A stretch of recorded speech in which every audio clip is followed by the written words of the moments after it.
세상에는 많은 종교가 있고 그 종교마다 각기 다른 신관을 가지고 있습니다. 신관이 뭐예요? 신이 어떻다고 얘기하는 것, 또 그렇게 생각하는 것, 이런 걸 신관이라고 그러죠. 신이 다 다르단 말이죠. 각 종교마다 우리의 신은 이렇습니다 라고 말하는 그런 신관이 있다는 겁니다. 그런데 우리가 믿는 기독교의 신관은 다른 타종교의 신관과는 현저히 차별화된 특성을 가지고 있습니다. 그 특성이 뭐겠습니까? 세상의 일반 종교는 마음이 허전하고 인생의 어려운 문제, 또 인생의 궁극적인 존재가 무엇인지를 잘 모르기 때문에 아무리 생각해도 답이 없잖아. 그래서 내가 어떤 신을 만드는 거야. 그게 일반 종교입니다. 내가 만든 거예요. 내가 만들어 놓고 거기에 절하면서 마음의 위로를 삼고 그걸 기대는 겁니다. 그걸 뭐라고 그래? 우상이라고 그러는 거예요. 우상. 그러니까 내가 만든 종교예요. 그 일반 종교가 다 그렇다는 겁니다. 여러분, 불교 가면 뭐 있어요? 절에 가면 부처 있잖아요. 부처 속에 뭐 들었어요?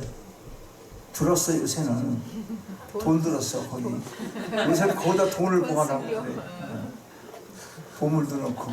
사실 옛날에 다 빈 거였는데 거기다 절하고 있는 거예요. 나도 그렇게 절했어. 어렸을 때 엄마 쫓아갖고 108번씩 절하면 무릎이 막 아플 정도에 큰 절하고. 그런 절하면 마음의 기분이 좋아. 이제 내가 부처님께서 나한테 복을 줄 것 같아. 잘 클 거야. 잘 크긴 뭐 잘 커. 그런데 기독교가 그런 종교하고 이 특별하게 다른 것, 차별화된 특성이 뭐냐면 저 높은 곳에 계신 하나님께서 가장 작은 자가 되어서 우리를 찾아오셨다는 사실입니다. 이것이 바로 하나님의 아들 예수 그리스도가 인간의 육체를 입으시고 하늘에서 땅으로 친히 내려오신 성육신의 사건인 것입니다. 오늘 본문에서 우리는 사도 바울이 예수 그리스도를 소개하는 8절과 9절에서 두 개의 중요한 단어를 주목할 필요가 있습니다. 8절에 보면 사람의 모양으로 나타나셨음에 자기를 낮추시고 했습니다.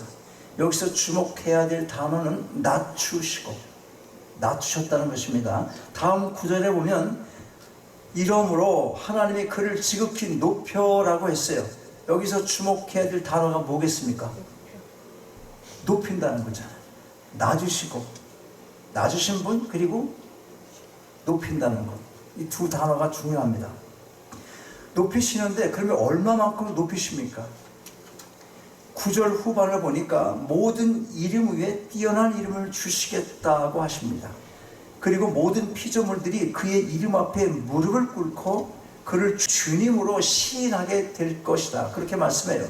그만큼 높이시겠다는 것이지. 누구를? 예수 그리스도를. 그러나 우리가 여기서 놓쳐서는 안 될 중요한 사실 하나가 있습니다. 모든 피조물들이 그분께 무릎을 꿇기 전에 그분이 먼저 자신을 낮추셔야만 했다는 것입니다. 이걸 기억할 필요가 있습니다. 모든 만물이, 모든 사람들이 그분께 무릎을 꿇고 예배를 드리고 높이고 그렇게 되는 존재가 되시기 위해서는 먼저 어떻게 했다고? 자기의 위치를 벗어나서 낮은 자로 이 땅에 오셨다는 거예요. 낮아짐이 먼저 선행되어야 한다는 이 진리가 오늘 우리에게 주는 메시지입니다. 기독교의 진리입니다. 기독교에서 빼놓을 수 없는 이 낮아짐의 진리. 여기서 우리는 신앙의 역설을 만나게 되는 것입니다. 역설, 뭐라고 그러지? 역설 패러독스, 역설. 아닌 것 같은데 생각해보니까 그게 맞는 진리네. 그걸 역설이라고 그래요. 기독교는 역설의 종교입니다. 무슨 말인가 하면 진정한 의미에 있어서 누구나 높아지기 위해서는 먼저 낮아져야 한다는 것입니다. 오늘 우리는 저마다 높아지려는 출세지향적, 성공지향적인 인생을 사는 시대, 그런 시대를 살아갑니다. 그러나 그런 시대를 살아가지만 우리는 예수의 제자로서 높은 곳으로가 아니라 이 땅에서는 낮아짐으로, 낮아지는 자리, 거기로 부름을 받았다는 것입니다.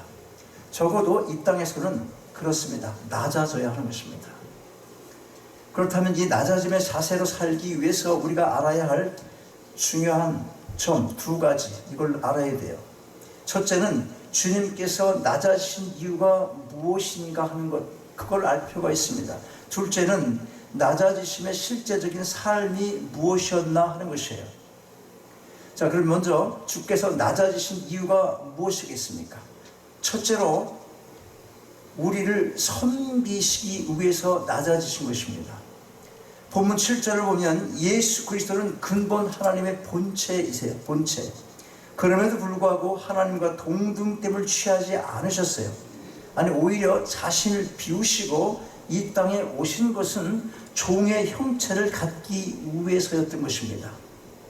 종이 하는 일이 뭐겠어요? 섬기는 일입니다. 종은 자유가 있어요, 없어요? 자유가 있다면 주인이 시킨 것 하는 자유밖에 없어요. 여러분, 자유하십니까? 예수께서 이 자유를 주신다고 그러는데, 예수께서 주시는 자유는 여러분을 속박하는 자유일 수가 있어요. 우리 인생의 본성에서 하고자 하는 모든 것을 억제해야 되니까 자유의 개념이 달라지는 것입니다. 내 마음대로 사는데 왜 참견이야? 그런 사람 많이 있잖아요. 내가 좋아 사는데 왜 그래? 피조물은 내가 좋아서 내 마음대로 살 수 있는 그런 목적과 목표를 정할 아무 권리가 없습니다. 무슨 말인지 알아요? 컵이 있는데 컵을 만드는 사람이 뭐 하려고 만들었겠어? 물 마시려고. 물 마시려고. 근데 컵이 컵 자체로 자기가 존재의 의미를 갖고 있다면 되게 웃기는 거예요. 물 담지 마세요. 그러고 있다든지 컵이 이상한 거예요. 잘 여러분에게 주어진 그 자유가 무엇인지를 생각해 볼 필요가 있습니다. 종이 하는 일이 뭐겠습니까? 섬기는 일. 그런데 이 섬김이라는 것은 남을 높이는 진정한 마음 없이는 불가능하다고 하는 것입니다. 절대로 가능하지 않습니다. 아무도 스스로 자신을 먼저 낮추지 않고는 섬길 수가 없어요. 예수께서 제자의 발을 씻기기 위해서 먼저 해야 될 일이 뭐였겠어요? 제자의 발을 씻기 위해서 예수께서 먼저 해야 될 일이 뭐겠습니까? 엎드려야 되잖아. 엎드려야 돼요. 섬긴다고 하면서 내가 여지껏 섬겼잖아요. 교회를 이렇게 섬겨왔잖아요. 뭘 어떻게 섬겨왔느냐는 거예요. 엎드려 본 적이 있는가? 낮아져 본 적이 있는가? 그러지 않고 섬기는 것은 계속 문제만 유발시키는 거예요. 아무도 스스로 자신을 먼저 낮추지 않고는 섬길 수 없다는 것, 그거 아셔야 됩니다.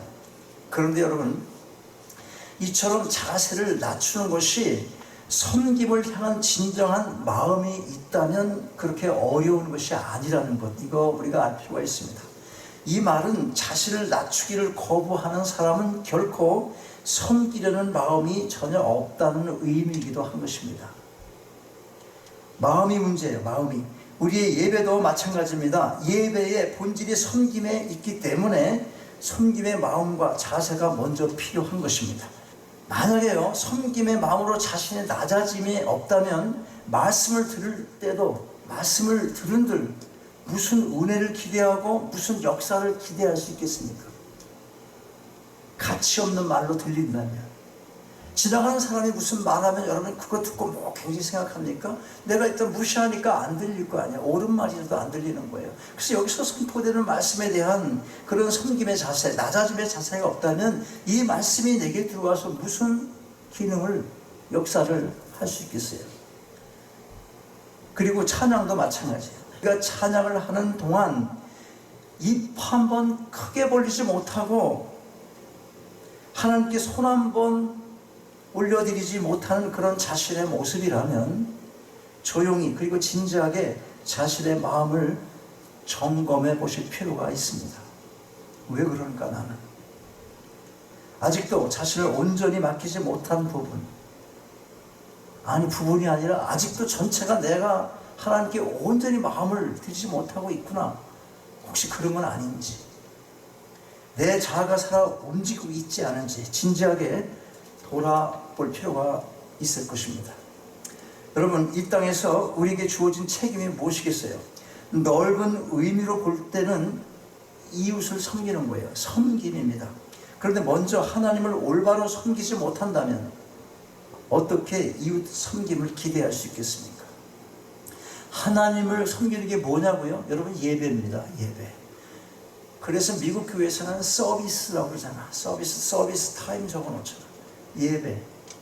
이 섬김의 자리가 대충 그렇게 생각되어지고 그런 가치를 그렇게 폄하하고 그냥 자리에 앉아서 출석하는 정도, 그런 정도로 알아가지고는 이웃 섬김에 이 힘을 공급받기는 기대할 수 없을 것이에요. 하나님을 먼저 섬기지 못하면 이웃 섬길 수 없다고 하는 거예요. 그리고 이웃 섬김이 없다면 세상의 변화를 어떻게 기대할 수 있겠어요? 세상은 힘이나 어떤 권력에 의한 지배로 변화될 수가 없습니다. 또한 그 어떤 정치나 사회 제도로도 변화시킬 수가 없어요. 그래서 이 세상에서 제일 높으신 분, 하나님의 아들 예수 그리스도께서 땅으로 오셔서 세상을 섬기기로 결심하신 것입니다. 그리고 우리를 부르셔서 그 섬김을 배워 이 세상을 섬기라고 하시는 것입니다. 자, 예수께서 하나님과 동등하다는 말의 뜻, 오늘 본문에 나오잖아요. 동등하다. 그게 무슨 의미겠어요? 하나님만큼 높으신 분이라는 의미인 것입니다. 그러한 예수님께서 자신을 낮추시고 섬기는 종으로 오셨다면 우리가 섬기지 못할 이유가 어디 있겠습니까? 우리가 진정한 제자로서 주님을 따르시기를 원한다면, 진실로 주님을 따르시기를 원한다면 늘 자신을 낮추고 섬김의 삶을 살아가야 하는 것입니다. 여기에 아멘 하세요. 아멘. 안 하네. 아멘 하세요. 아멘. 안 살겠다고 그렇게 낮아지고 섬김에 차서 살아야 된다는 거 중요합니다. 주께서 낮아지신 이유가 무엇이겠습니까? 두 번째로 우리를 구원하기 위한 것이었어요. 첫 번째 뭐였습니까? 섬기기 위해서. 그 다음에 왜 섬기냐고? 구원하기 위해서. 예수께서 자신을 낮추신 중요한 이유는 섬김이라는 단순히 도덕적인 목적에 있는 것이 아닌 거예요. 궁극적인 목적이 무엇이었어요? 영혼들의 구원이었습니다. 마가복음 10장 45절은 이렇게 말씀합니다. 인자에 온 것은 섬김을 받으려 함이 아니라 도리어 섬기려 하고 자기 목숨을 많은 사람의 대성물로 주려 함이니라. 말씀대로 예수께서는 섬김의 절정으로 자신의 목숨을 십자가에 내어 놓으셨습니다. 그리고 그 결과로 많은 사람들이 속죄함을 얻고 구원을 받게 된 것입니다. 그래서 오늘 본문 빌립보서 2장 8절에서도 자신을 낮추시고 이 땅에 오신 예수님이 죽기까지 복종하시고 십자가에서 죽으셨다, 그렇게 증거를 하고 있는 것입니다. 여러분, 우리가 어떤 사람을 구원하려면 먼저 섬겨야 하는 것입니다.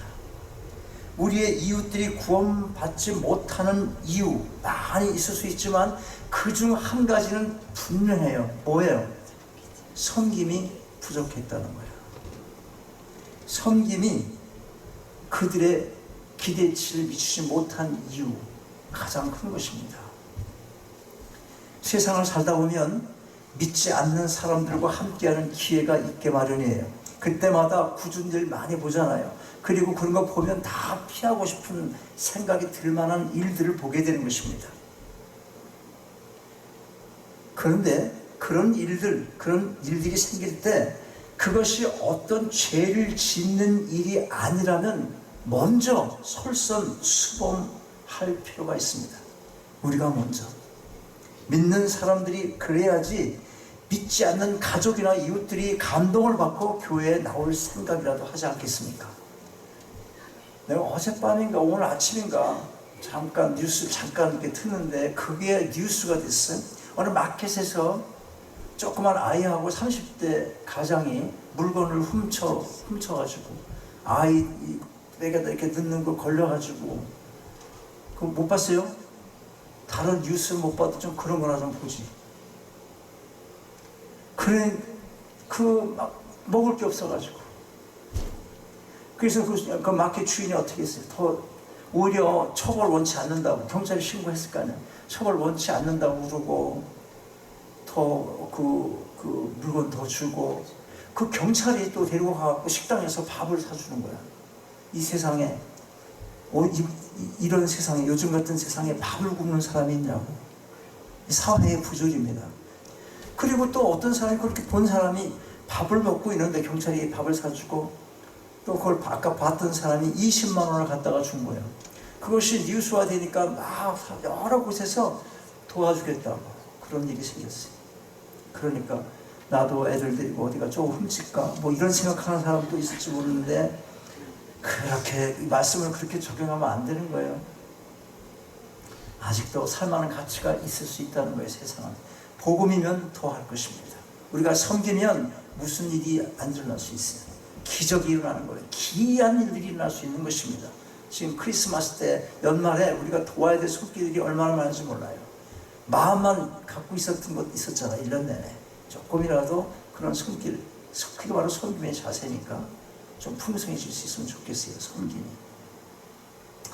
예수 그리스도가 낮아지셔서 이 땅에 오신 궁극적인 이유가 영혼 구원에 있다면 그분으로부터 부름받은 우리의 목적도 영혼을 구원하는 일이 되어야 할 것입니다.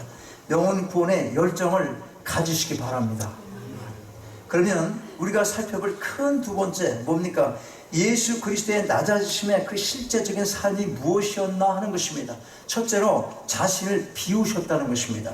본문 7절에 보면 그가 자신을 낮추시기 위해 제일 먼저 하신 일이 자신을 비우신 일인 거예요. 이 표현은 신학적으로 많은 논쟁이 있습니다. 그러나 분명한 것은 예수께서 자신을 비우셨다고 해서 자신의 본질을 포기하는 것이 아니라는 사실이에요. 예수께서 인간의 모습으로 이 땅에 오시면서 그가 만일 그의 신성, 하나님의 성품을 포기했다면 그는 더 이상 하나님이 아니라는 결론이잖아요. 그런 결론이 나오잖아요. 그리고 만일 그가 더 이상 하나님이 아니시라면 그는 우리의 모범이 될 수 있을지는 몰라도 삶을 이렇게 살아라 하는 그런 모범이 될 수 있을지는 몰라도 우리의 구원자는 되실 수가 없는 일인 것입니다. 그렇다면 우리가 어떻게 이해할 수 있어요? 예수께서는 자신의 본질을 포기하지 않으시면서 자신의 특권을 포기하셨다는 것입니다. 특권을 포기하셨다. 어떻게 포기하셨어요? 자, 우선 그분은 자리에 연연하지 않았습니다. 하나님과 동등된 자리를 포기하고 그리고 사람의 자리를 취하신 거예요. 주인의 자리를 포기하시고 종의 자리를 취하신 것입니다. 자신이 하나님으로서 받으실 그런 대접을 포기하시고 대신 가장 낮은 사람인 종의 모습으로 오셔서 조롱과 천대를 받으셨던 것입니다. 기꺼이 그렇게 하신 이유가 뭐예요? 우리를 섬기고 우리를 구원하시기 위해서 그렇게 하신 것입니다. 그럼 예수님의 제자들의 길을, 예수님의 제자의 길을 가는 우리는 어떤가 하는 것이에요. 우리가 다 예수 믿으면 그분의 제자입니다. 제자라고 그러잖아요. 우리도 기꺼이 자신을 낮추기 위해서 우리가 주장할 수 있는 어떤 특권을 포기하고 있는가, 이것을 생각해 볼 필요가 있습니다. 우리가 이웃들을 구원하기 위해서 무엇을 희생하고 포기하고 있습니까? 이웃들을 사랑하고 구원하기 위해서 자신을 내어주는 그런 희생적인 삶을 살고 있습니까? 이웃을 섬기기 위해서 내가 편리한 것을 찾기보다는 좀 불편한 것을 택해본 기억이 여러분에게 있습니까? 내가 늘 마켓 가서 금요일마다 마켓 보잖아. 우리는 가서 보면 여러 가지 과일들이 이렇게 있는데 내가 몇 번 얘기했을 거예요. 가끔 보면 이렇게 볼 때가 있는데 나는 그게 아주 창피한 거야. 그게 이렇게 보고 막 이렇게 그럼 적어도 우리 마음을 속일 수는 없으니까 뭐 성한 거 가져가고 싶은 생각은 있잖아. 그러면 이렇게 하지 말고 이렇게 눈으로 보고 나 이렇게 집어넣어야지. 만약 그런 마음이라 하더라도 또 주인은 그 썩은 건 다 버리게 해야 되겠지만 정말 못 먹을 것을 내놓지는 않았을 거라고. 그러면 또 내가 그냥 조금 좀 흠이 있어도 집어서 가져가는 것이 훨씬 마음이 편한 거예요, 양심이. 그런 것도 일종의 희생이라는 거예요. 여러분, 집사, 권사 돼가지고, 목사, 사모 돼가지고, 목사 돼가지고, 그냥 사고 하나 사는데 들어서 보고 12개 다뤄놓고 이거 갖다 여기다 꽂아놓고 여기서 이렇게 뭐 또 꽂아놓고 보고 이런 모습을 누가 보면 그거 보기 좋아요? 안 좋습니다. 그것도 희생일 수 있어요, 일종의. 그리고 우리가 살아가는 방식이 아무것도 아닌 것 같지만 남에게 그런 모습을 들키면 생전 그 사람이 우리 교회 와? 안 와. 왔다가 그 사람 보고 다음 주부터 안 올 거야. 여러분, 이웃을 배려하고 자신이 좀 손해볼 줄 아는 것, 이게 참 중요합니다. 믿음의 표현은 일상의 삶 속에서 구체적인 양보나 희생에서 시작되기 때문에 그렇습니다. 챙길 거 다 챙기고 다 대접받고 다 높임 받기를 원한다면 언제 섬기고 언제 이웃들을 전도할 수 있겠습니까? 예수 그리스도의 낮아지심의 진정한 의미, 그 실제적인 삶, 두 번째는 자신의 삶의 방향이 십자가의 죽음이었다는 것이에요. 8절 후반절 말씀 보면 자기를 낮추시고 죽기까지 복종하셨으니 곧 십자가의 죽으심이다.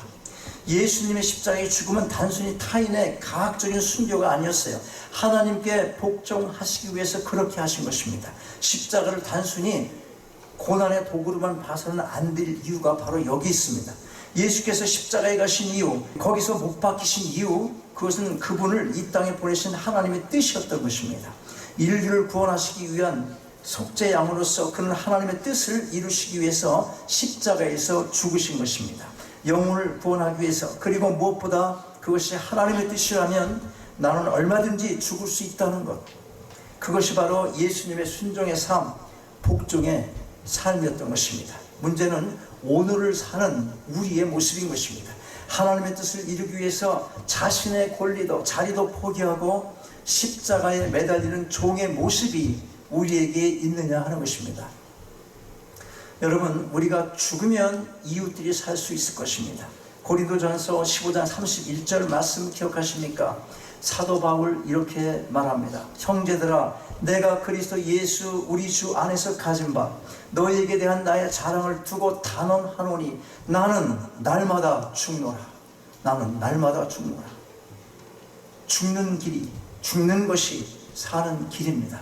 기독교의 역설, 신앙의 역설, 그것은 우리가 죽기로 결심하는 순간 오히려 우리가 살기를 시작한다는 것입니다. 여러분, 그리스도의 첫사랑을 경험하고 그분의 제자로 살기로 결심한 사람들이 걸어가는 인생길, 그 길인 세상이 지향하는 저 높은 곳이 아니라 십자가로 직결되는 저 낮은 곳을 향한 길인 것입니다. 그러나 여러분, 그 길은 세상이 결코 알 수 없는 하나님의 평화와 기쁨을 향한 길인 것입니다. 바로 이 길을 걸어가라고 우리가 주님으로부터 부름을 받고 있는 것입니다. 참으로 높아지기를 구하는 자마다 먼저 낮아져야 한다는 이 역설적인 진리가 이 시간 여러분 모두의 마음속에 깊이 새겨져서 실천적인 삶을 살아가게 되시기를 주님의 이름으로 축원합니다.